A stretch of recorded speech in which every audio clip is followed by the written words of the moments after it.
Hey everyone, imagine this. By 2050, over 300 million people could be forced to leave their homes, not because of war or politics, but because the land they live on literally won't support them anymore. That's not a dystopian movie plot. That's the reality we're heading toward right now. Welcome back to the channel. Today we're diving into one of the biggest, most underrated crises of our lifetime: climate migration.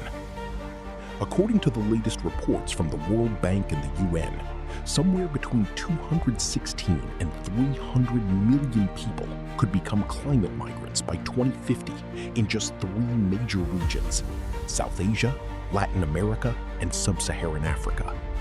And if we include those crossing borders, the numbers could be even higher. We're already seeing it happen.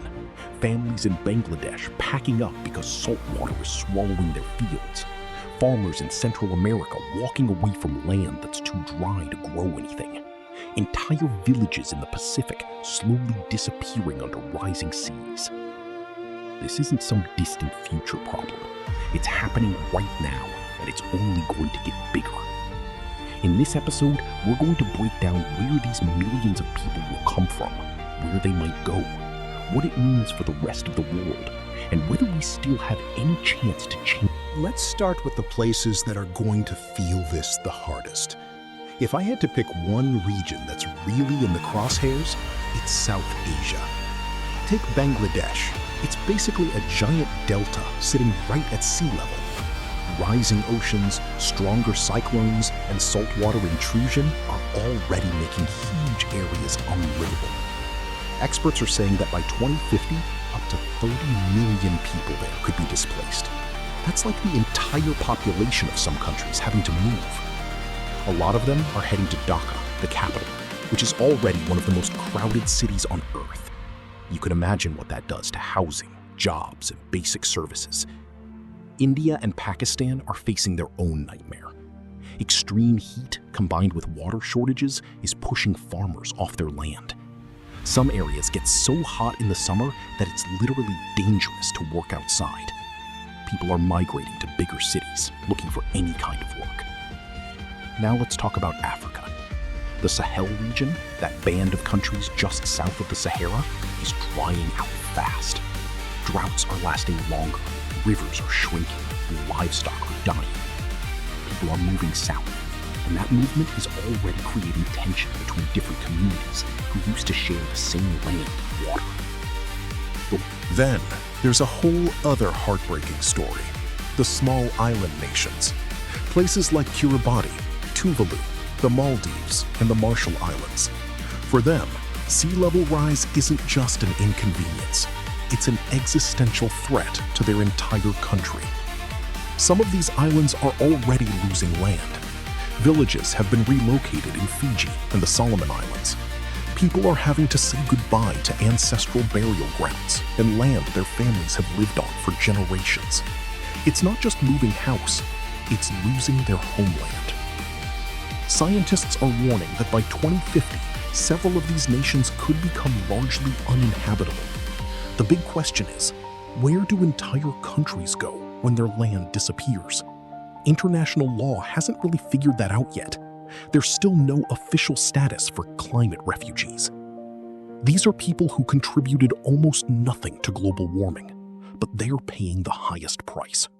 It's one of the most unfair parts of this whole crisis. Here's where it gets really complicated. Climate migration isn't just people quietly moving from point A to point B.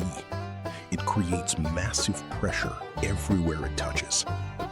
When millions suddenly show up in cities that are already struggling, you get overloaded schools, hospitals, and housing shortages.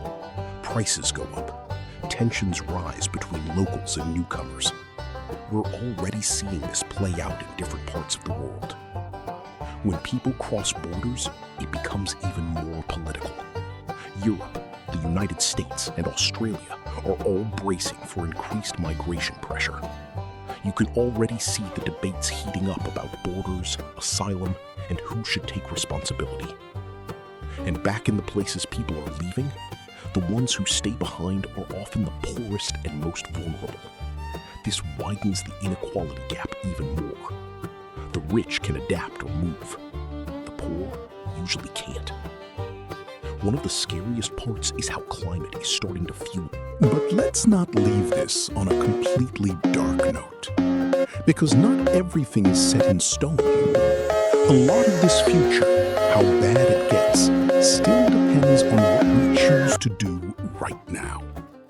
If we cut emissions fast and invest seriously in adaptation, we can reduce the number of people forced to move. It won't stop climate migration completely, but we can make it much more manageable. There are already places showing us what's possible.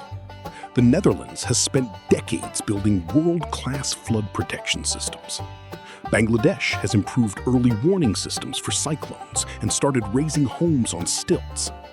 Some communities are learning how to farm in drier conditions and manage water better. We know what needs to be done. Drought-resistant crops, better water storage, stronger infrastructure, and planned relocation before disasters strike. The technology and knowledge exist. What's missing in many places is the political will and the funding. The uncomfortable truth is that the countries that caused most of the problem, the rich industrialized nations, are still not doing nearly enough to help the countries that are suffering the most. That gap in responsibility and support has to close if we want to keep the numbers from exploding. This isn't just about charity. It's about self-interest too. Because if millions more people are displaced and desperate, it doesn't stay their problem for long. It becomes everyone's problem. Nature is dying faster than we realize, but it's not too late. O42 restores forests, cleans waters, and revives our planet. Join us, subscribe and like. Together, we create the future. So where does this leave us heading into 2050? If we stay on the current path, we're looking at a world where hundreds of millions of people are constantly on the move. Overcrowded cities, strained resources, new conflicts, and growing political tension between nations. But if we actually wake up and start acting aggressively, cutting emissions fast, investing in adaptation, and cooperating internationally, we can reduce the scale of this migration dramatically. We can't stop it completely, but we can make it manageable. Climate migration is going to be one of the defining stories of the 21st century. It will reshape borders, economies, and how countries relate to each other. The real question isn't whether this is going to happen. It's already happening. The question is how big it gets, and whether we respond with humanity and planning, or with fear and walls. The next 10 to 15 years are going to decide what kind of world our kids inherit. Let's not waste them.